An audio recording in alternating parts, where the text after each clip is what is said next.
नमस्कार दोस्तों, मैं सुरेंद्र प्रजापत मेरे YouTube और टेलीग्राम चैनल में आप सभी का अभिनंदन व स्वागत करता हूं। दोस्तों, अपन पढ़ रहे हैं प्राचीन राजस्थान का इतिहास। आरएस तक की भर्तियों में पढ़ रहे हैं, जैसे first grade, second grade, REET, Patwar, Rajasthan police, महिला सुपरवाइजर, एलडीसी, रोडवेज विभाग, बिजली विभाग, कृषि पर्यवेक्षक, वन रक्षक, इन सभी में उपयोगी है। और वैसे तो राजस्थान से संबंधित सभी भर्तियों में उपयोगी वीडियो शामिल होंगे। दोस्तों, अपन ने जो पढ़ा है अब तक, यानी पुरातात्विक स्थल, राजस्थान के सिक्के, और वर्तमान में जो अपना चल रहा है वो है अभिलेख। और अभिलेखों में कल अपन ने पढ़ा था, क्या पढ़ा था? कल अपन ने पढ़ा था बिजोलिया शिलालेख, रणकपुर प्रशस्ति, एकलिंगनाथ प्रशस्ति। और आज जो अपना टॉपिक शुरू होने जा रहा है दोस्तों, उसको पढ़ेंगे आमेर शिलालेख या आमेर का शिलालेख। आमेर शिलालेख। तो दोस्तों आपको ध्यान रहे दोस्तों, होता है कि वीडियो कुछ लंबे बनते हैं क्योंकि उसमें समझाने का टाइम है। पहले बोल के बताता हूं, फिर बोर्ड पे समझाता हूं, फिर लिखवाता हूं, तो उसमें आपको फायदा है। आप ऐसे मत समझो कि सर टाइम ले रहे हैं, टाइम नहीं है। यानी ये चीज समझने है, एक चीज को बार बार नहीं पढ़ना पड़े, इसलिए। आमेर शिलालेख दोस्तों 1612 ईस्वी का माना जाता है। सबसे पहले अपन ये बात कह सकते हैं, आमेर शिलालेख कब का माना जाता है? 1612 ईस्वी का। इसका स्थान की यदि दोस्तों बात करें, ये तो आमेर दुर्ग जयपुर के अंदर है। कहां पर है? आमेर दुर्ग जयपुर के अंदर है। ये शिलालेख जो है ये कहां पर है? आमेर दुर्ग में। कहां पर है दोस्तों? आमेर दुर्ग में। आमेर दुर्ग कहां पड़ता है दोस्तों? जयपुर के अंदर पड़ता है। कहां पड़ता है? जयपुर के अंदर पड़ता है। यानी इसी शिलालेख की निर्माण की यदि दोस्तों बात करें तो मिर्जा राजा मानसिंह। यदि दोस्तों निर्माण की बात करें तो कौन आ जाएगा? मिर्जा राजा मानसिंह। मिर्जा मानसिंह या मिर्जा राजा मानसिंह इसका क्या करवाते हैं दोस्तों? निर्माण करते हैं। अब दोस्तों ये जो मिर्जा है, मिर्जा जो शब्द है, मिर्जा इसकी है उपाधि। क्या है दोस्तों? उपाधि। किसने दी थी दोस्तों? अकबर ने दी थी। किसने दी थी? अकबर ने दी थी। ध्यान रहे बात। अब मिर्जा नाम की एक उपाधि दोस्तों यहाँ के शासक एक और को भी मिली है। यानी वो किसको मिली है? जय सिंह को मिली है। किसको मिली है? जयपुर के शासक जय सिंह को मिली है। किसने दी थी? शाहजहां ने दी थी। किसने दी थी? शाहजहां ने दी थी। तो दोस्तों आपको ध्यान रहे कि आमेर शिलालेख आमेर दुर्ग जयपुर के अंदर है और इसका निर्माण है मिर्जा राजा मानसिंह ने करवाया था। मिर्जा इसकी उपाधि है। उपाधि किसने दी थी? अकबर ने दी थी। और ये जय सिंह, मिर्जा की उपाधि जय सिंह को किसने दी थी? शाहजहां ने दी थी। ये दोस्तों आपको बात ध्यान में रहनी चाहिए। यहां से हमें क्या जानकारी मिलती है? और यहां से हमें जानकारी ये मिलती है दोस्तों कि आमेर के जो कछवा वंश है, आमेर का जो कछवा वंश है, कछवा वंश के शासकों को इस शिलालेख के अंतर्गत रघुवंश तिलक की उपाधि दी गई है। क्या कहा गया दोस्तों? पहले समझिएगा फिर लिखाऊंगा। रघुवंश तिलक की क्या दी गई है दोस्तों? उपाधि दी गई है। आमेर के शिलालेख में आमेर के कछवा वंश के शासकों को रघुवंश तिलक की उपाधि से सम्मानित किया गया है। दोस्तों ये रघुवंश तिलक उपाधि यदि आप देखना चाहें तो कहां से कहेंगे? यानी अपन ये कह सकते हैं कि भगवान सूर्य जो था, सूर्य के एक पुत्र होता है, उसका नाम है व्यूसमान। क्या नाम है दोस्तों? व्यूसमान। व्यूसमान की जो पीढ़ी चलती है, इसी पीढ़ी में एक आदमी जन्म लेता है, उसका नाम है रघु। उसका नाम क्या है? रघु। और रघु वाली पीढ़ी के अंदर ही अपन कह सकते हैं रघु की जो पीढ़ी है, रघु इसका वंशज है। और वंशज की यदि अपन बात करते हैं तो रघु जो वंशज हुआ था, रघु के नाम से ये क्या जाने गए थे? क्योंकि इसी पीढ़ी के अंदर रघु है, दिलीप है, अज है, दशरथ है, राम है, ये होते हैं। तो इसी प्रकार ये जो रघु था, और ये रघु का वंश क्या कहलाया था? रामवंशी थे सभी, तो ये कहलाए थे रघुवंश तिलक कहलाए थे। और ये अपने आप को कुश वंशज मानते थे। कौन से वंशज का मानते थे? ये आमेर के जो है ना, आमेर के जो कछवा वंश के शासक हैं, ये कुश वंशज मानते थे। तो इसी कारण ये कछवा कहलाए। इसी कारण ये क्या कहलाए? कछवा कहलाए। तो दोस्तों वैसे तो अपन इतिहास में इसका पूरा प्रारूप देखेंगे, लेकिन शिलालेख की बात कर रहे हैं तो यहां से कर लेते हैं। एक दोस्तों आपको बात ध्यान रहे, आमेर दुर्ग में है और आमेर शिलालेख की बात करें तो एक बात और भी ध्यान रहे, इस शिलालेख के अंदर जो मुगल बादशाह हुआ था जहांगीर, कौन हुआ था? मुगल बादशाह जहांगीर की प्रशंसा की गई है। इस शिलालेख के अंदर मुगल बादशाह जहांगीर की प्रशंसा की गई है। और एक शब्द का उल्लेख भी मिलता है जिसका नाम है निजाम। अब ये क्वेश्चन कई बार पूछा गया है कि निजाम शब्द का उल्लेख किस शिलालेख में मिलता है, तो कहेंगे आमेर शिलालेख में। निजाम का दोस्तों मतलब क्या होता है? कहेंगे प्रांतीय विभाग। क्या मतलब होता है? प्रांतीय, उस क्षेत्र का जो विभाग होता है उसका क्या होता है? इसका निजाम शब्द का मतलब होता है, यानी प्रांतीय विभाग के नाम से जानते हैं। दोस्तों 1707 के अंदर यदि अपन बात करें बेसिक के तौर पर, तो 1707 के अंदर आमेर जो शिलालेख है, ये नहीं सॉरी, आमेर जो दुर्ग है, आमेर दुर्ग का औरंगजेब ने नाम रख दिया था मोमिनाबाद। क्या क्या रख दिया था? मोमिनाबाद। यदि इसकी थोड़ी और बेसिक जानकारी अपन प्राप्त करना चाहें आमेर शिलालेख के बारे में दोस्तों, तो पढ़िएगा। आपको मैं थोड़ी सी बेसिक और जानकारी देता हूं कि आमेर जो है, यानी आमेर जो क्षेत्र है दोस्तों, समझिएगा थोड़ी सी। आमेर जो क्षेत्र है, आमेर में मीणाओं का राज था। किसका राज था? मीणाओं का। और मीणाओं का दोस्तों एक राजा था, उसका नाम था आलन सिंह। क्या नाम था? आलन सिंह। मीणाओं का राजा था आलन सिंह। कहते हैं 967-68 ईस्वी के आसपास की चर्चा करते हैं, और लगभग 1037 ईस्वी के आसपास यहाँ पर कछवा वंश का राज हो गया। कछवाहा वंश का क्या हो गया? राज हो गया 1037 ईस्वी के आसपास। अब कछवा वंश की दोस्तों यदि बात करते हैं तो कछवा वंश का एक शासक का उल्लेख मिलता है, पृथ्वीराज। पृथ्वीराज का पुत्र बारमल, और बारमल का पुत्र बारमल। यहाँ पर इसमें कछवा वंश के शासकों का उल्लेख मिलता है, पृथ्वीराज, बारमल और भगवंत दास, और भगवंत दास का पुत्र मान सिंह, मिर्जा राजा मान सिंह। ये जानकारी दोस्तों अपने को यहाँ से मिलती है। तो अपन दोस्तों ये चीजें कह सकते हैं कि अपने पास में जो ये चीज है, मान सिंह यानी पृथ्वीराज, भारमल, भगवंत दास और मान सिंह, ये यहाँ तक यानी इस शिलालेख के अंदर क्या मिलती है? जानकारी मिलती है। तो आगे अपन क्या देख सकते हैं यहाँ से ये देख सकते हैं दोस्तों कि यहाँ जो आमेर जो दुर्ग बना हुआ है, आमेर जो दुर्ग इस प्रकार से बना हुआ है, इस दुर्ग की दीवारों पर करवाया गया था कलर। क्या करवाया गया था? कलात्मक चित्र, यानी कलर करवाए गए थे, यानी कह सकते हैं कलात्मक चित्र बनाए थे। और इन चित्रों से कौन नाराज हो गया था? इन चित्रों से नाराज हो गया था दोस्तों जहांगीर। कौन नाराज हो गया था? जहांगीर को दोस्तों सलीम कहा जाता है, इसी की पत्नी थी वो नूरजहां। जहांगीर नाराज हो गया था, और नाराज होकर इसने क्या किया था दोस्तों? इस दुर्ग के जो कलात्मक जो चित्र हैं उन पर प्लास्टिक पेंट करवा दिया। अब वो चित्र दिखाई नहीं देते। वर्तमान की यदि कंडीशन देखी जाए तो वर्तमान में वो धीरे धीरे प्लास्टिक पेंट उतर रहा है, तो वहां से वो चित्र उसी शैली में वहां पर दिखाई बड़े सुंदर सुंदर दे रहे हैं। तो दोस्तों ये प्लास्टिक पेंट करवा दिया था। अब यहाँ की यदि अपन जानकारी लें तो आमेर जो दुर्ग बना हुआ है, इसका जो मुख्य पोल है दोस्तों, मुख्य पोल को गणेश पोल के नाम से जानते हैं। किस नाम से जानते हैं? आमेर दुर्ग के मुख्य पोल को किस नाम से जानते हैं? गणेश पोल के नाम से जानते हैं। यहीं से यदि दोस्तों एक बात और करें, इस दुर्ग के बाहर की सवारी प्रसिद्ध है। क्या प्रसिद्ध है दोस्तों? सवारी प्रसिद्ध है। और यदि सवारी का अवलोकन करें तो किसकी सवारी पसंद है? हाथी की सवारी प्रसिद्ध है। तो ये बात आपको ध्यान रहे, बेसिक नॉलेज आपको बताया हूं। यहाँ पर डोली महल, भूल भुलैया महल, जिसका निर्माण है मिर्जा राजा मान सिंह ने करवाया था। और यहाँ पर एक और भी है दोस्तों, इसके अंदर बना है 40 खंभों वाला शीश महल। 40 खंभों वाला शीश महल का निर्माण यहाँ उल्लेख मिलता है कि शीश महल, शीशे से बना हुआ महल को शीश महल कहते हैं। 40 खंभे पर शीश का महल है। यहाँ पर एक माचिस की तिल्ली जलाते हैं तो पूरे महल में दीपावली छा जाती है या रोशनी सी छा जाती है। ऐसे महल को, शीशों से बने हुए महल को शीश महल कहा जाता है। 40 खंभों वाला शीश महल आमेर दुर्ग में है दोस्तों। तो आप एक बार फिर से समझ लीजिएगा कि आमेर दुर्ग मीणाऊ, आमेर जो दुर्ग आमेर पर या अंबिकापुर क्षेत्र इसे कहा जाता था। आमेर में मीणाओं के राजा आलन सिंह का राज था। और आमेर पर 1037 वंश में 1037 ईस्वी में किसका राज हो गया? कछवा वंश का राज हो गया। यहाँ पर कछवा वंश के शासक पृथ्वीराज, भारमल, भगवंत दास, मान सिंह की भी जानकारी मिलती है। और आमेर दुर्ग की दीवार के ऊपर कलात्मक चित्र बनाए गए थे जिनसे नाराज हो गया था जहांगीर ने नाराज होकर इन पर प्लास्टिक पेंट करवा दिया था।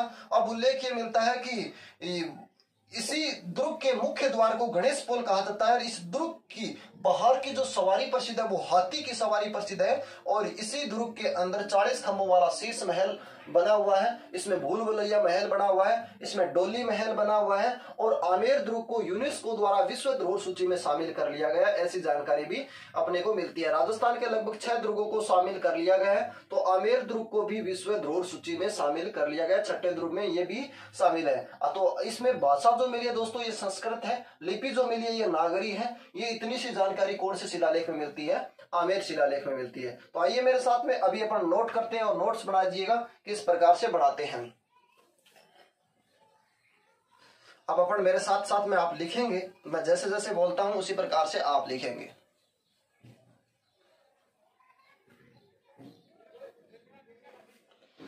दोस्तों आमेर शिलालेख, इसको भी अपन 2 भागों में विभाजन कर देते हैं यहां पर इस प्रकार से, क्योंकि अपने को लिखने में थोड़ा ठीक हो जाए। आमेर शिलालेख की बात करते हैं। सबसे पहले ये 1612 ईस्वी जो यहाँ पर आपने नोट्स में लिख लिया होगा। अब लिखेंगे यह है आमेर दुर्ग जयपुर में मिर्जा राजा मानसिंह द्वारा बनवाया गया है, ऐसे लिखेंगे। यह आमेर दुर्ग जयपुर में मिर्जा राजा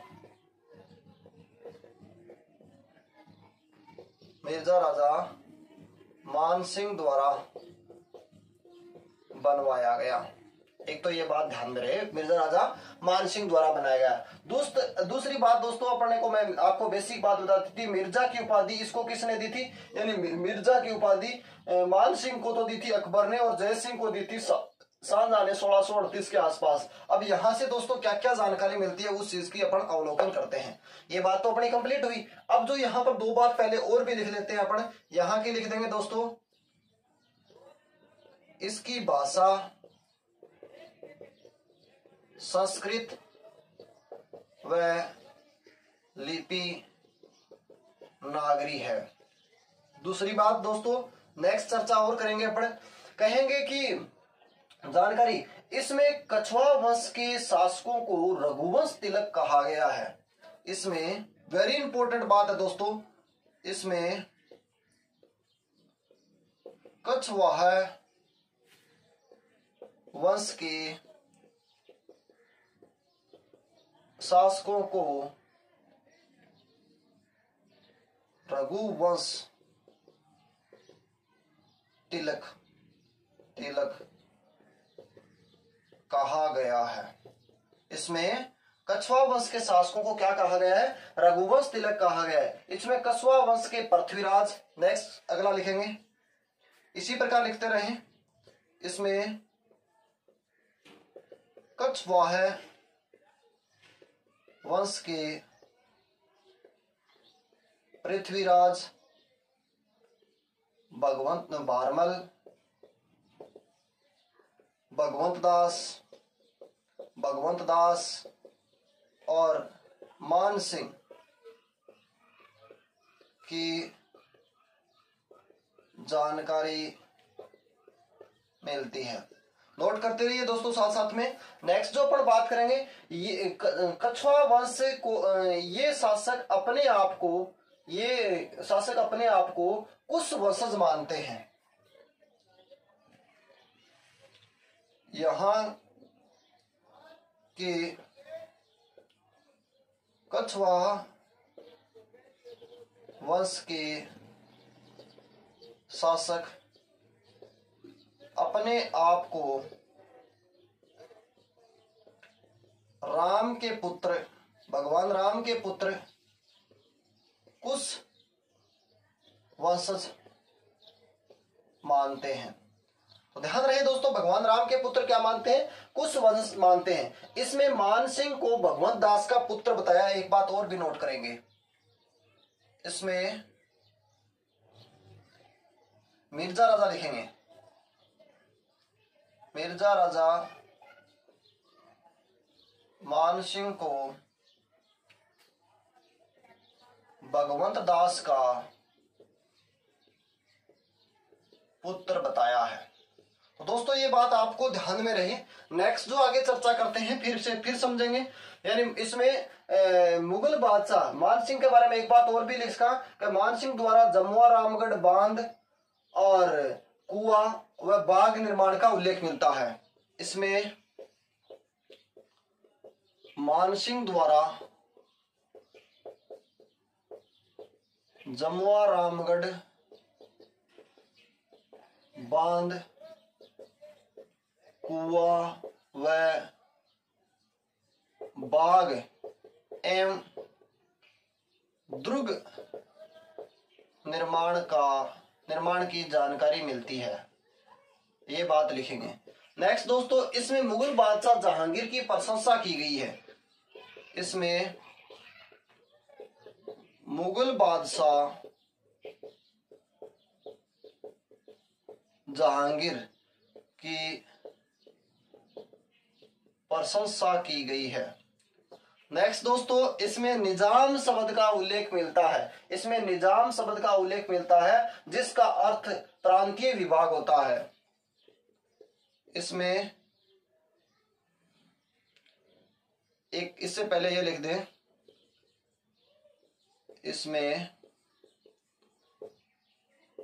निजाम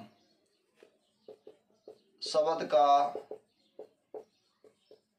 उल्लेख मिलता है जिसका अर्थ प्रांतीय विभाग होता है।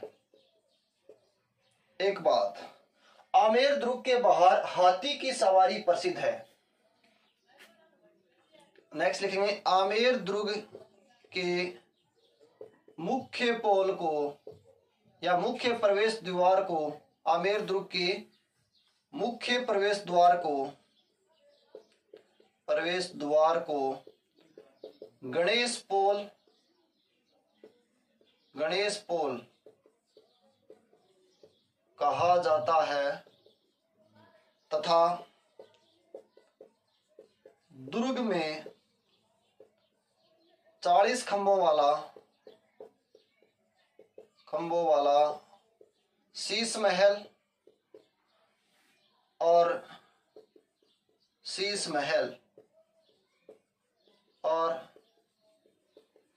दुर्ग के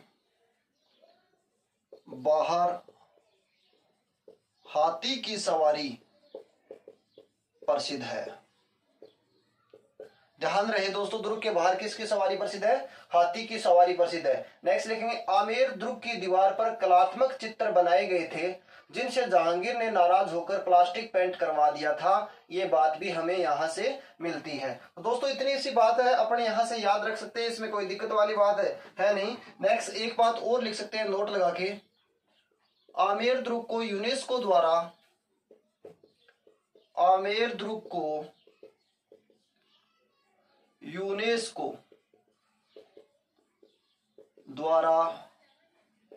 विश्व धरोहर सूची में शामिल कर लिया गया। ये लो दोस्तों, ये है आमेर का शिलालेख। आपको ध्यान रहे, आमेर शिलालेख जो अपन पढ़ते हैं ये जयपुर के अंदर है। अब आइए मेरे साथ में, ये 1612 ईस्वी का है। कब का है? 1612 ईस्वी का है। आमेर दुर्ग ये है कहां पर? जयपुर में। आमेर दुर्ग जयपुर के अंदर बना हुआ है। निर्माण किसने करवाया था? मिर्जा राजा मान सिंह ने इसका क्या करवाया था दोस्तों? निर्माण करवाया था। इसकी दोस्तों भाषा मिलती है अपने को संस्कृत, लिपि मिलती है दोस्तों नागरी, और इसमें कछवा वंश जो है, कछवा वंश के शासकों को क्या कहा गया दोस्तों? रघुवंश तिलक की उपाधि से नवाजा गया है। इसमें कछवा वंश के पृथ्वीराज, भारमल, भगवंत दास, मान सिंह की भी क्या मिलती है दोस्तों? जानकारी मिलती है। इसमें कछवा वंश के शासकों के बारे में अपन ये कह सकते हैं, इसमें कछवा वंश के शासक अपने आप को भगवान राम के पुत्र किसके वंशज मानते हैं? कुश के वंशज मानते हैं। इसमें मिर्जा राजा मान सिंह जो है, मान सिंह को भगवंत दास का क्या बताया दोस्तों? भगवंत दास का पुत्र बताया। ये जानकारी भी अपने को यहां से मिलती है। इसमें मान सिंह जो है, मान सिंह द्वारा जमुआरामगढ़ बांध, जमुआरामगढ़ कुआ, जमुआरामगढ़ बाग और आमेर दुर्ग निर्माण करवाने की भी जानकारी मिलती है। आमेर दुर्ग निर्माण करवाने की जानकारी मिलती है। इसमें जो मुगल बादशाह हुआ था जहांगीर की क्या की गई है? प्रशंसा की गई है। क्वेश्चन इस प्रकार से पूछा जा सकता है कि किस शिलालेख में मुगल बादशाह जहांगीर की प्रशंसा की गई है? तो कहेंगे आमेर शिलालेख। और इसमें एक शब्द का उल्लेख मिलता है, यानी निजाम शब्द का उल्लेख मिलता है। ऐसा कौन सा शिलालेख है जिसमें निजाम शब्द का उल्लेख मिलता है? आमेर शिलालेख है। जिसका मतलब क्या होता है? जिसका अर्थ होता है प्रांतीय विभाग। क्या मतलब होता है? प्रांतीय विभाग। आमेर दुर्ग का मुख्य प्रवेश द्वार को क्या कहते हैं दोस्तों? गणेश पोल कहा जाता है। और आमेर दुर्ग के अंदर कितने खंभों वाला शीश महल है? तो दोस्तों कह सकते हैं 40 खंभों वाला शीश महल है। और इस दुर्ग के बाहर किसकी सवारी प्रसिद्ध है? तो दोस्तों कह सकते हैं हाथी की सवारी प्रसिद्ध है। और आमेर दुर्ग को यूनेस्को द्वारा विश्व धरोहर सूची में क्या कर लिया गया? शामिल कर लिया गया। ये जानकारी हमें मिलती है दोस्तों। इसका स्क्रीनशॉट लीजिए और आगे बढ़ते हैं। और अपने यहां से एक बात और भी कर सकते हैं कि आमेर रियासत में जो भारमल हुआ था, उन्होंने ही अकबर से सबसे पहले वैवाहिक संबंध बनाकर और यहाँ पर मुगल और अपने ये कह सकते हैं राजपूतों का विवाह का जो कार्य या यहाँ से इनकी मेल जोड़ का जो कार्य है यहाँ से शुरू हुआ था। पहले संबंध इन्होंने ही बनाए थे, ऐसी जानकारी भी मिलती है। मुगल बादशाह अकबर के साथ में संबंध बनाए थे बहरमल ने, जिन्होंने अपनी पुत्री हरकाबाई का विवाह कर दिया था। मरियम उज जमानी का विवाह अकबर के साथ कर दिया था।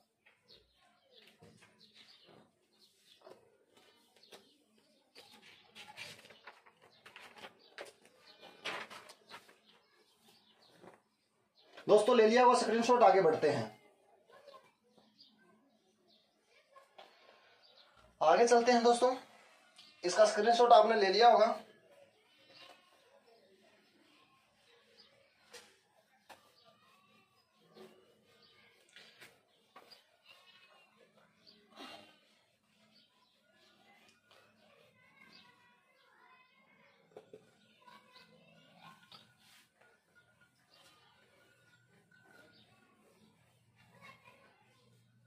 अब देखते हैं दोस्तों, अगला जो शिलालेख या अपन लेख देखते हैं वो है समीधेश्वर मंदिर प्रशस्ति या समीधेश्वर शिलालेख।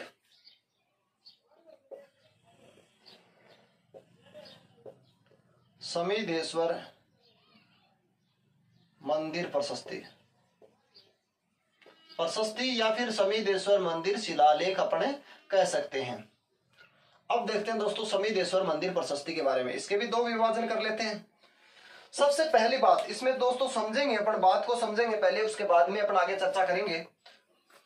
यानी सबसे पहली बात ये है कहां पर समीधेश्वर जो शिलालेख है, जो शिलालेख है ये है कहां पर, इसकी अपन चर्चा करते हैं। समीधेश्वर जो प्रशस्ति है ये चित्तौड़गढ़ के अंदर है। समीधेश्वर शिलालेख लिख लीजिए दोस्तों, समीधेश्वर शिलालेख या मंदिर, समीधेश्वर लेख के बारे में अपन जानेंगे। तो यहां से दोस्तों समीधेश्वर के बारे में अपन जानते हैं। समीधेश्वर चित्तौड़गढ़ में है। सबसे पहली बात ये जो स्थान है अपन समझिएगा, सिर्फ चित्तौड़गढ़ में है। कहां पर है? चित्तौड़गढ़ में है। और दूसरी बात इसकी यदि अवलोकन करते हैं तो 1428-29 के आसपास का ये शिलालेख है। 1428-1429 का ये शिलालेख माना जाता है दोस्तों। समीधेश्वर मंदिर शिलालेख या समीधेश्वर मंदिर प्रशस्ति की बात करते हैं। यहाँ पर भगवान त्रिभुवन नारायण का मंदिर है, यानी इस प्रकार का एक मंदिर बना हुआ है। वो त्रिभुवन नारायण का एक मंदिर बना है चित्तौड़गढ़ दुर्ग में। और इस मंदिर के दीवार से ये जो शिलालेख बना है ये कौन से नाम से जाना गया है? समीधेश्वर मंदिर शिलालेख के नाम से जाना गया है। इस मंदिर का दोस्तों जो नाम है ये त्रिभुवन नारायण है। त्रिभुवन नारायण मंदिर, त्रिभुवन नारायण मंदिर इसका क्या है दोस्तों? नाम है। इस लेख की जो यहाँ पर लगभग ये मंदिर जो है ये 8वीं शताब्दी का माना जाता है। कौन सी शताब्दी का? 8वीं शताब्दी का माना जाता है। और ये जो लेख है, इस लेख की जो रचना करने वाला वो एकनाथ जी है। एकनाथ जी। इस लेख की रचना किसने की थी? अपन कह सकते हैं एकनाथ जी ने इस लेख की क्या की थी? रचना की थी। जो एकनाथ जी है ये विष्णु भट्ट के पुत्र थे। ऐसी दसोरा जाति का है विष्णु भट्ट के ये पुत्र हुआ करते थे। और इस पर जो इसको जो उत्कीर्ण किसने किया था?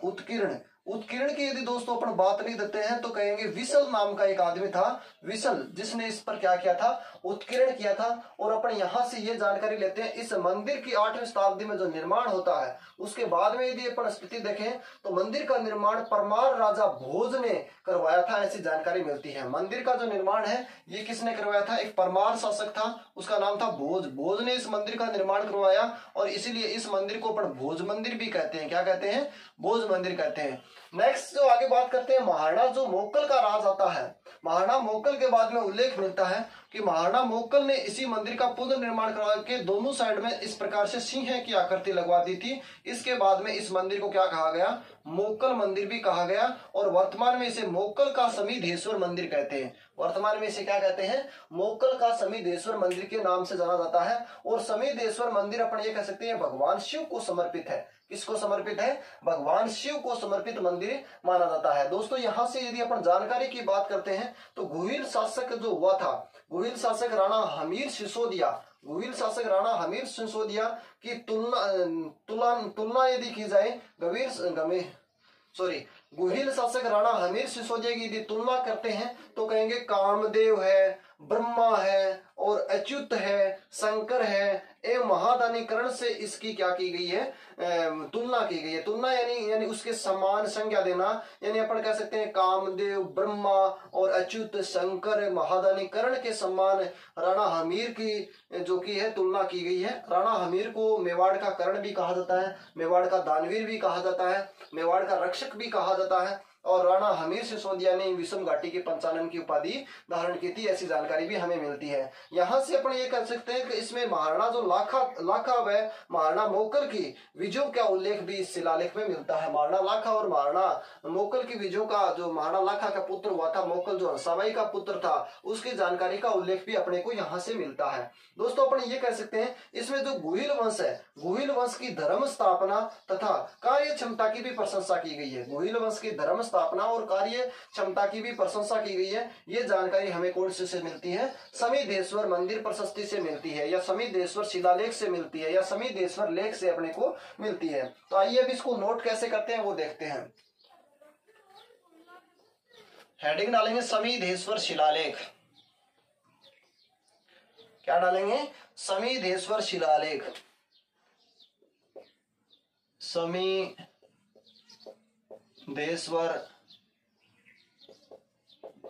शिलालेख या प्रशस्ति जो भी है आपने लिख लिया, कोई बात नहीं है। ये जो शिलालेख प्रशस्ति है ये लगभग 1428-1429 की मानी जाती है। ठीक है दोस्तों, अब जो अपन बात करने जा रहे हैं दोस्तों, इसका दो पार्टीशन अपन कर लेते हैं। बात करने जा रहे हैं कि इसका स्थान यह है चित्तौड़गढ़ में त्रिभुवन नारायण मंदिर से प्राप्त की गई। यह चित्तौड़गढ़ में प्राप्त किया गया, यह चित्तौड़गढ़ से, यह दोस्तों ध्यान रहे ये जो है दुर्ग के अंदर है, यह चित्तौड़गढ़ दुर्ग के त्रिभुवन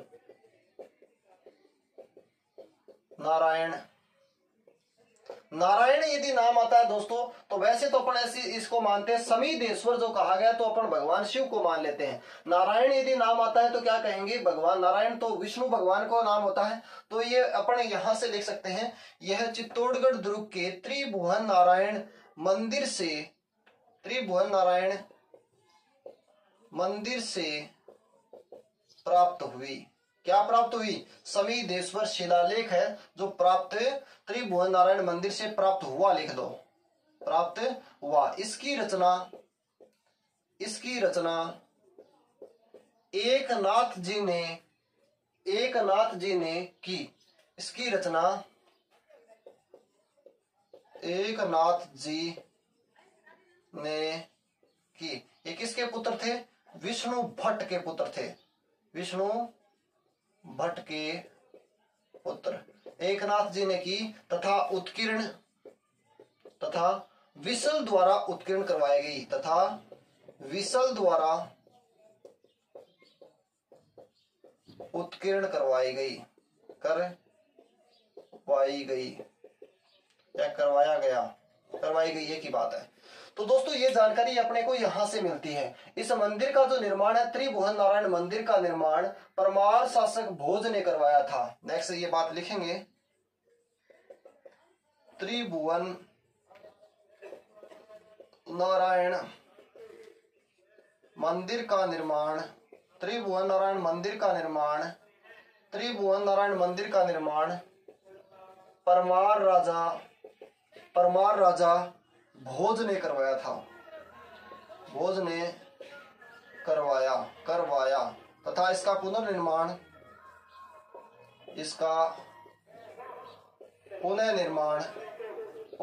कौन करवाता है, महाराणा लाखा के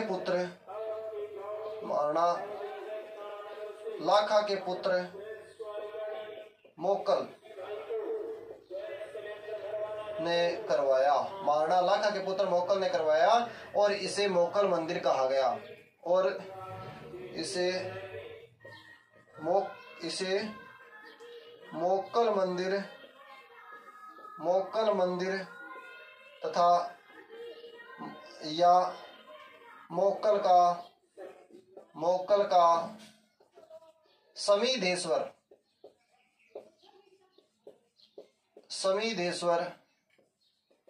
मंदिर कहा गया।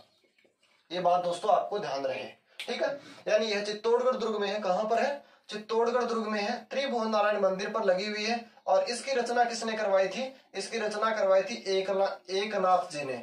और किसके द्वारा की गई थी? विसल द्वारा की गई थी। त्रिभुवन नारायण मंदिर का निर्माण किसने करवाया था? परमार राजा भोज ने करवाया था। इसका पुनर्निर्माण किसने करवाया था? महाराणा मोक्कल ने करवाया था। और इसलिए इसे मोक्कल मंदिर और मोक्कल का समीधेश्वर मंदिर भी इसे कहा जाता है। दोस्तों ध्यान रहे, अपन जो मोक्कल जो मंदिर का निर्माण करता है मोक्कल मंदिर, या मोक्कल का क्या कहा जाता है? समीधेश्वर मंदिर कहा जाता है। अब इस प्रशस्ति के अंदर अपन और बात करते हैं। यहां से अपने को क्या जानकारी मिलती है? इसमें गुहिल शासक राणा हमीर की तुलना, इसमें गुहिल शासक लिखेंगे साथ साथ में, राणा हमीर की तुलना, इसमें गुहिल शासक राणा हमीर की तुलना कामदेव ब्रह्मा अच्युत, कामदेव ब्रह्मा अच्युत, कामदेव ब्रह्मा अच्युत शंकर एवं दानी कर्ण से की गई है। अच्युत एवं शंकर तथा दानवीर कर्ण से की गई है। कौन से शिलालेख में की गई है? कहेंगे समीधेश्वर शिलालेख के अंदर की गई है। ऐसी जानकारी भी हमें यहां से मिलती है। इसमें महाराणा लाखा व महाराणा मोक्कल की विजयों की जानकारी मिलती है। इसमें महाराणा लाखा व महाराणा मोक्कल की विजयों की जानकारी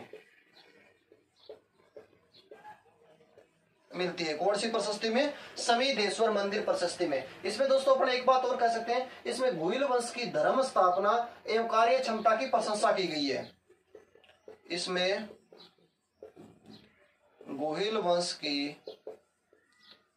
धर्म स्थापना एवं कार्य क्षमता की प्रशंसा की गई है। इसमें गुहिल वंश की धर्म स्थापना कार्य क्षमता की क्या की गई है दोस्तों? प्रशंसा की गई। ये कौन सी प्रशस्ति है? समीधेश्वर मंदिर प्रशस्ति है। तो आइए दोस्तों एक बार फिर से देखते हैं कि इसका जो निर्माण है ये 1428-29 का माना गया है। ये कहां पर है? चित्तौड़गढ़ दुर्ग के त्रिभुवन नारायण मंदिर से प्राप्त हो गई थी। इसकी रचना एकनाथ जी ने, जो विष्णु भट्ट के पुत्र हैं, और एकनाथ जी ने विसल द्वारा उत्कीर्ण करवाई थी। और त्रिभुवन नारायण मंदिर का निर्माण परमार राजा भोज ने करवाया था तथा इसका पुनर्निर्माण महाराणा लाखा के पुत्र महाराणा मोक्कल ने करवाया था। इसलिए इसे मोक्कल मंदिर और मोक्कल का समीधेश्वर मंदिर कहते हैं। मोक्कल ने इस मंदिर पर क्या करवाया था? मोक्कल ने, इधर लिख देता हूं दोस्तों, मोक्कल ने मंदिर के दोनों तरफ सिंह की आकृति स्थापित करवाई। इसीलिए इसे मोक्कल मंदिर या मोक्कल का समीधेश्वर मंदिर के नाम से जाना गया दोस्तों। अब दोस्तों इसमें गुहिल शासक हुआ था राणा हमीर, जिसे विषम घाटी का पंचानन कहा जाता है, वीर राजा भी कहा जाता है। और विषम घाटी का पंचानन का दोस्तों मतलब होता है विकट परिस्थितियों में सिंह के समान बलशाली होना या वीरता दिखाना। राणा हमीर की तुलना की गई है कामदेव से, ब्रह्मा से, अच्युत से, शंकर से, दानवीर कर्ण से, जो महाभारत में हुआ था उस दानवीर कर्ण से भी क्या की गई है? इसकी तुलना की गई है। महाराणा लाखा और महाराणा मोक्कल जो विजय प्राप्त करते हैं, उन विजयों का भी इसमें जानकारी मिलती है। इसमें गुहिल वंश की धर्म स्थापना और गुहिल वंश की कार्य क्षमता के बारे में भी जानकारी मिलती है। ऐसी बात ध्यान में रहे। तो पूछ लिया जाए समीधेश्वर मंदिर प्रशस्ति, तो दोस्तों कहेंगे ऐसी कौन सी प्रशस्ति है जिसमें गुहिल वंश की धर्म स्थापना की जानकारी मिलती है? तो कहेंगे समीधेश्वर मंदिर शिलालेख। और दूसरी बात पूछ ली जाए ऐसी कौन सी प्रशस्ति है जिसमें गुहिल वंश की कार्य क्षमता की जानकारी मिलती है? तो कहेंगे समीधेश्वर मंदिर प्रशस्ति। ऐसी कौन सी प्रशस्ति है जिसमें राणा हमीर की तुलना कामदेव ब्रह्मा या च्युत से या शंकर से या दानवीर कर्ण से की गई है? तो कहेंगे समीधेश्वर मंदिर प्रशस्ति। और ऐसी कौन सी प्रशस्ति है जिसकी रचना एकनाथ जी ने करवाई थी? कहेंगे समीधेश्वर मंदिर प्रशस्ति। दोस्तों इसका स्क्रीनशॉट लीजिए और आगे बढ़ते हैं।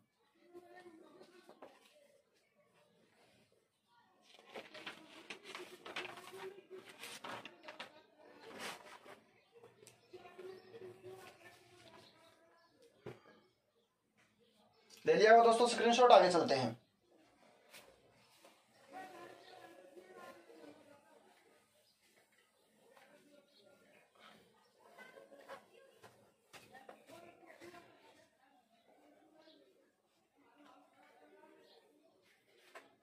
लो दोस्तों आगे चलते हैं।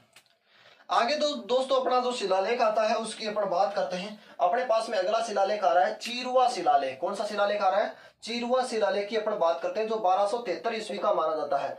चीरुआ शिलालेख 1273 ईस्वी का माना जाता है। कौन सा शिलालेख आ रहा है दोस्तों अपने पास में? चीरुआ शिलालेख। चीखा नहीं है दोस्तों, चीरुआ।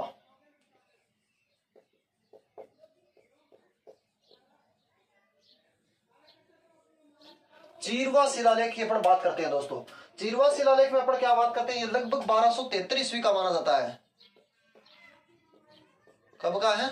1273 ईस्वी का माना है। इसमें दोस्तों अपन बात करेंगे पहले, यानी चीरुआ जो शिलालेख है ये चीरुआ गांव में है। चीरुआ शिलालेख कहां पर है? चीरुआ गांव। चीरुआ गांव कहां पड़ता है? उदयपुर के अंदर पड़ता है। और इसकी रचना किसने की थी? रतन प्रभ सूरी ने की थी। रतन प्रभ सूरी जो है, रतन प्रभ सूरी के बारे में दोस्तों कहा जाता है कि रतन प्रभ सूरी भुवन सिंह सूरी के शिष्य माने जाते हैं, या भुवन सिंह सूरी के शिष्य थे। और इनकी रचना चित्तौड़ में रहते हुए, या इस चीरुआ की रचना जो है चित्तौड़ में रहते हुए की थी रतन प्रभ सूरी, यानी कह सकते हैं ये भुवन सिंह सूरी के शिष्य थे। भुवन सिंह सूरी के शिष्य थे। और लिखने वाला था पासुरा चंद। लिखने वाला कौन था?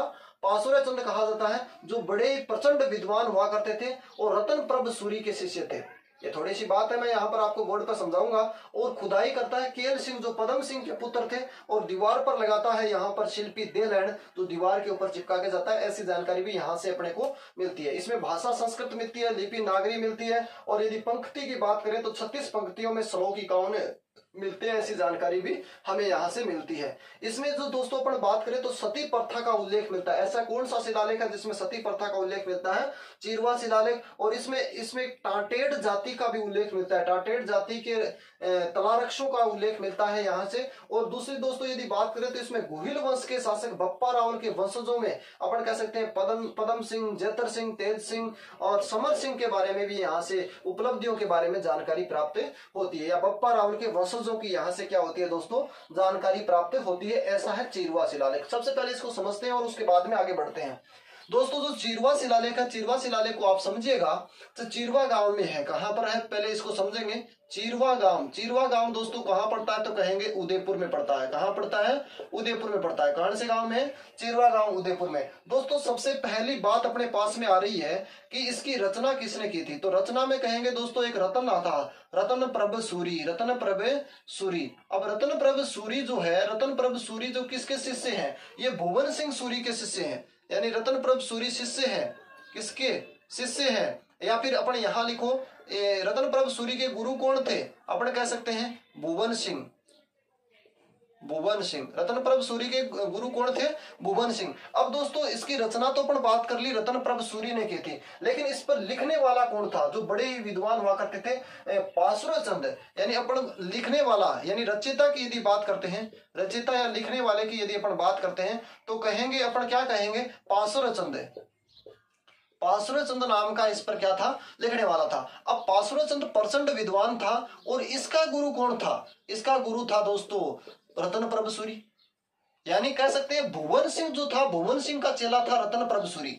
और रतन प्रभ सूरी का चेला था पासुरा चंद। दोस्तों एक बार आपको, मुझे लगता है आपको समझ में नहीं आ रहा, यानी जो भुवन सिंह है यहां से समझिएगा। यानी मैं आपको यहां से समझाता हूं।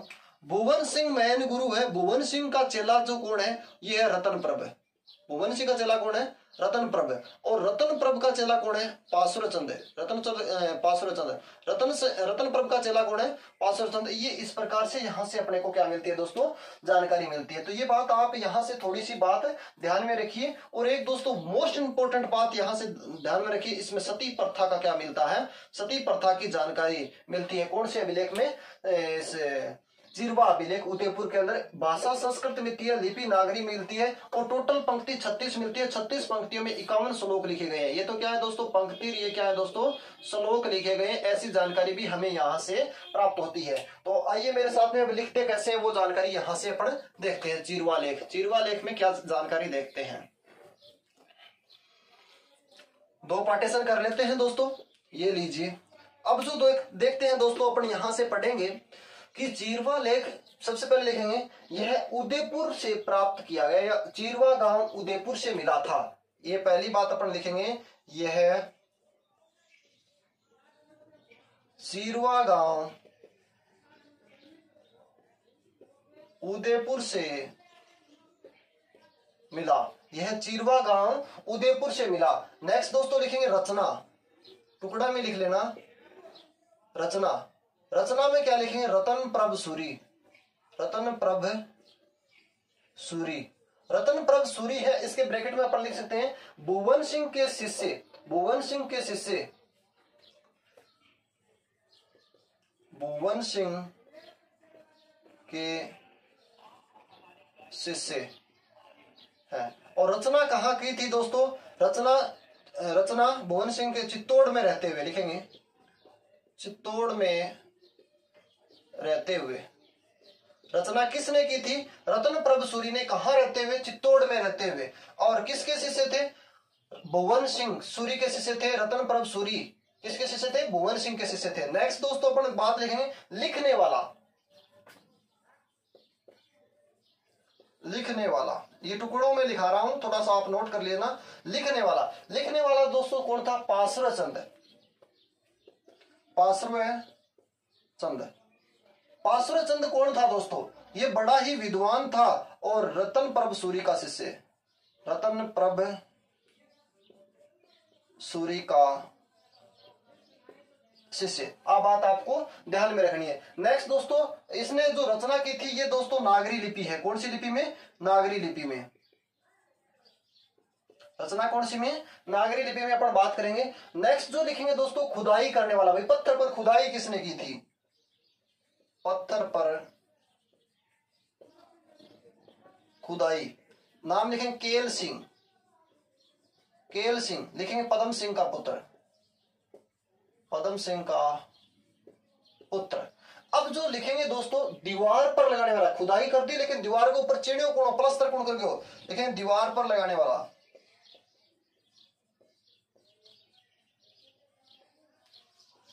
दीवार पर लगाने वाला दोस्तों एक साधारण सा आदमी है, उसका नाम है शिल्पी देलैंड।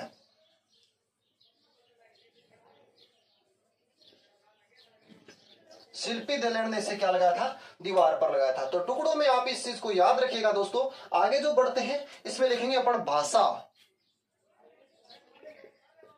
भाषा लिखेंगे संस्कृत, भाषा संस्कृत, लिपि भाषा संस्कृत, लिपि नागरी, नागरी लिपि कौन सी है, नागरी है। आगे लिखेंगे पंक्ति, नहीं पंक्ति में लिखेंगे 36 पंक्तियों में 51 श्लोक, पंक्ति लिखेंगे 36 पंक्तियों में 51 श्लोक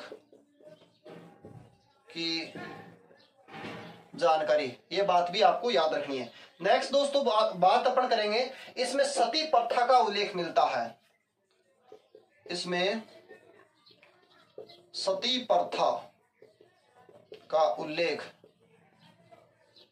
वेरी इंपॉर्टेंट बात है दोस्तों, इसमें सती प्रथा का उल्लेख मिलता है। नेक्स्ट बात दोस्तों क्या लिखेंगे, इसमें गुहिल वंशीय बप्पा रावल के वंशजों में, इसमें बप्पा रावल के वंशजों में, बप्पा रावल जो हुआ था मेवाड़ का शासक, राजस्थान में सर्वप्रथम सोने के सिक्के बप्पा रावल ने चलाए थे। इसके पुत्र अपन कहेंगे, इसके वंशजों में पदम सिंह, जेत्र सिंह, तेज सिंह, समर सिंह, वंशजों में पदम सिंह, जेत्र सिंह, तेज सिंह, समर सिंह के बारे में जानकारी मिलती है। ये बात भी दोस्तों अपने को ध्यान में रखनी चाहिए। नेक्स्ट दोस्तों, इसमें टांटेड जाति के तलारक्षों का उल्लेख भी मिलता है। ये बात भी अपन लिख सकते हैं, कोई विशेष बात है नहीं। इसमें टांटेड जाति के तलारक्षकों की जानकारी। इतनी सी बात दोस्तों आप इसमें याद रखेंगे। तो मेरी बात एक बार फिर से समझिएगा, यानी चीरवा अभिलेख जो पढ़ रहे हैं या शिलालेख जो पढ़ रहे हैं ये 1273 ईस्वी का है। कब का है? 1273 ईस्वी का है। चीरवा कहां पर पड़ता है दोस्तों? चीरवा गांव उदयपुर से मिला था ये अभिलेख। इसकी रचना रतन प्रभ सूरी ने की थी चित्तौड़ में रहते हुए। इसके शिष्य इनके गुरु कौन थे? कहेंगे भुवन सिंह के शिष्य या भुवन सिंह इसके क्या थे? गुरु थे। लिखने वाला कौन था दोस्तों? लिखा किसने था? पासुर चंद ने, जो बड़े विद्वान थे, नागरी लिपि में लिखा है। और ये किसके शिष्य थे? रतन प्रभ सूरी के शिष्य थे। पत्थर पर खुदाई किसने की थी? टक टक करके खोदा किसने था? केल सिंह ने, जो पदम सिंह के पुत्र माने गए हैं। दीवार पर चक्की किसने लगाया था, स्थापित किया था? कहेंगे शिल्पी दिलहड़ ने किया था। इसमें जो भाषा मिलती है संस्कृत मिलती है, और इसमें जो लिपि मिलती है दोस्तों ये नागरी मिलती है। 36 पंक्ति मिलती है, 51 क्या मिलते हैं? इसमें श्लोक मिलते हैं। इसमें सबसे इंपॉर्टेंट बात दोस्तों सती प्रथा की क्या मिलती है? जानकारी मिलती है। और इसमें बप्पा रावल के वंशज पदम सिंह, जेतर सिंह, तेज सिंह, समर सिंह के बारे में जानकारी मिलती है। एक टांटेड़ जाति के तलारक्षकों का इसमें भी क्या मिलता है? उल्लेख मिलता है। इतनी सी जानकारी भी दोस्तों इसे चीरवा अभिलेख से अपने को प्राप्त होती है। तो इसको नोट कीजिएगा, इसका स्क्रीनशॉट लीजिए और आगे बढ़ते हैं।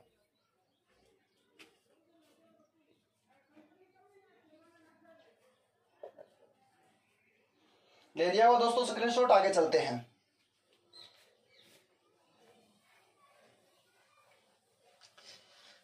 आगे जो दोस्तों बात करते हैं बीकानेर प्रशस्ति या राय सिंह प्रशस्ति के बारे में बात करते हैं।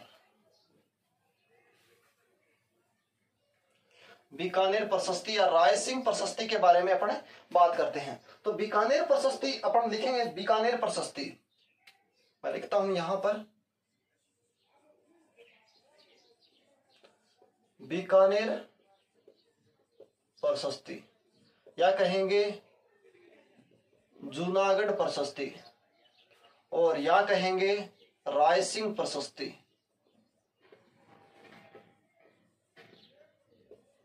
ये बात दोस्तों एक ही नाम है। यदि जूनागढ़ नाम मिलता है तो भी एक ही बात है, और बीकानेर नाम मिलता है तो भी एक ही बात है, यदि राय सिंह नाम मिलता है तो भी एक बात है। यह प्रशस्ति दोस्तों 1594 ईस्वी की है। कब की है? 1594 ईस्वी की मानी गई है। और इसके जो रचयिता हैं वो रचयिता है जैन मुनि जयता, जो क्षेम रतन के शिष्य हुआ करते थे। इसके रचयिता जैन मुनि जयता, जो क्षेम रतन के शिष्य हुआ करते थे। यहीं से जूनागढ़ का जो निर्माण कार्य है, ये कहते हैं कि महाराजा राय सिंह के जो मंत्री थे करमचंद, करम बहुत अच्छा, यानी करमचंद की देखरेख में जूनागढ़ दुर्ग का निर्माण करवाया गया था, ऐसी जानकारी मिलता है। जूनागढ़ दुर्ग का निर्माण लाल पत्थरों के होने के कारण इसे लालगढ़ भी कहते हैं। और इसमें राव बीका से लेकर राव राय सिंह तक की जानकारी का उल्लेख अपने को मिलता है। जूनागढ़ दुर्ग का निर्माण जो लाल पत्थरों से होने के कारण इसे लालगढ़ भी कहा जाता है। और जूनागढ़ दुर्ग को चिंतामणि भी कहा जाता है, चिंतामणि दुर्ग भी कहा जाता है। गढ़ चिंतामणि की यदि बात आती है तो मेहरानगढ़ दुर्ग को कहा जाता है। सीधा यदि चिंतामणि की बात आती है तो कौन से दुर्ग को कहा जाता है? अपने इस जूनागढ़ दुर्ग का भी उल्लेख मिलता है दोस्तों, ऐसी जानकारी मिलती है। तो दोस्तों अपने यहां से बात करते हैं, यानी जूनागढ़ जो दुर्ग है इसकी नींव जो 30 जनवरी 1589 को रखी गई थी। 1589 से लेकर इसका पूर्ण कार्य 1594 में कंप्लीट होता है। दोस्तों कुछ किताबों में ऐसी जानकारी मिलती है, यानी दुर्ग की नींव जो रखी थी 30 जनवरी 1589 के अंदर, और दुर्ग का जो निर्माण कार्य शुरू हुआ था 17 फरवरी 1589 में, और दुर्ग का निर्माण पूर्ण हुआ था 17 जनवरी 1594 में। ऐसी जानकारी भी हमें यहाँ से कुछ किताबों से मिलती है। लेकिन अपने को सीधी सीधी बात याद रखनी है कि दुर्ग का निर्माण 1589 में शुरू होकर 1594 में कंप्लीट हो गया था। यह बीकानेर के महाराजा राय सिंह के मंत्री करमचंद की देखरेख में जूनागढ़ दुर्ग का निर्माण करवाया गया था, ऐसी इस प्रशस्ति से जानकारी हमें मिलती है। इसमें कह सकते हैं इसमें बीका से लेकर राव राय सिंह तक की जानकारी का उल्लेख मिलता है। और इसका लाल पत्थरों के कारण इसका निर्माण होने के कारण इसे लालगढ़ भी कहा जाता है, ऐसी जानकारी भी मिलती है दोस्तों। तो यहां से दोस्तों आइए मेरे साथ में, अभी अपन नोट करते हैं। ये आपने लिख लिया होगा और इसमें सिर्फ नोट ही करेंगे। देखेंगे 1594 लिख लिया, और दूसरी लिखेंगे जूनागढ़। और इस प्रशस्ति के रचयिता जैन मुनि, इस प्रशस्ति के रचयिता क्षेमरतन के शिष्य जैन मुनि जयता थे। इस प्रशस्ति के रचयिता, प्रशस्ति के रचयिता क्षेमरतन के शिष्य जैन मुनि जयता, या इसका कई जगह नाम दोस्तों जयिता भी मिलता है, जयिता थे। बस दूसरी बात, जूनागढ़ दुर्ग का निर्माण, जूनागढ़ दुर्ग का निर्माण, अगली बात लिखेंगे, जूनागढ़ दुर्ग का निर्माण महाराजा राय सिंह के मंत्री करमचंद की देखरेख में 1589 से 1594 के मध्य, 1589 से 1594 के मध्य करवाया गया। बात ध्यान में रहे। नेक्स्ट दोस्तों बात, जूनागढ़ दुर्ग में, जूनागढ़ दुर्ग का निर्माण लाल पत्थरों से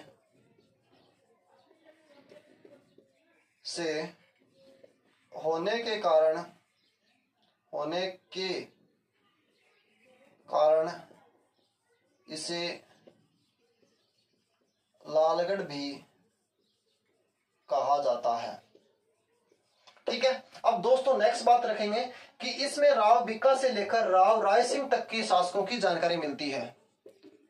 इसमें राव भिक्का से लेकर राव राय सिंह तक के शासकों की जानकारी मिलती है। नोट कर दीजिएगा दोस्तों, साथ साथ में जानकारी मिलती है।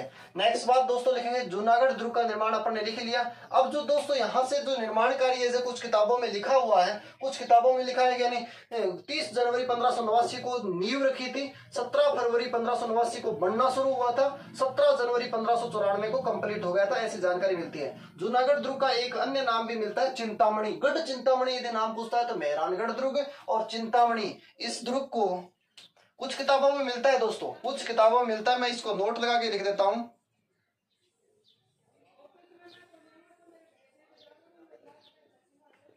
इस दुर्ग को चिंतामणि दुर्ग भी कहा जाता है।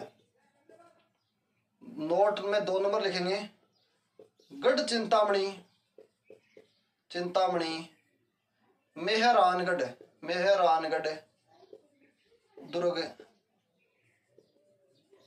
जोधपुर को कहा जाता है।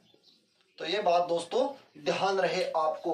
तो अब एक बार फिर से बात करते हैं, जानिए जूनागढ़ प्रशस्ति या बीकानेर प्रशस्ति या राय सिंह प्रशस्ति 1594 ईस्वी की है। इस प्रशस्ति के रचयिता क्षेमरतन के शिष्य जैन मुनि जेता या जयिता है और जूनागढ़ दुर्ग का निर्माण महाराजा राय सिंह के मंत्री करमचंद की देखरेख में 1589 से 1594 के मध्य करवाया गया था। जूनागढ़ का निर्माण लाल पत्थरों के कारण होने के कारण इसे क्या कहा गया, लालगढ़ भी कहा गया दोस्तों। और इसमें राव भिक्का से लेकर राव राय सिंह तक की जानकारी का उल्लेख मिलता है। इसे चिंतामणि और गढ़ चिंतामणि की बात आती है तो मेहरानगढ़ दुर्ग को कहा जाता है। इसी दुर्ग को रेत का टीला या रेत का चिल्ला या रेत का तितर के नाम से भी इसे जानते हैं दोस्तों। ऐसी जानकारी भी जूनागढ़ दुर्ग के बारे में हमें मिलती है दोस्तों।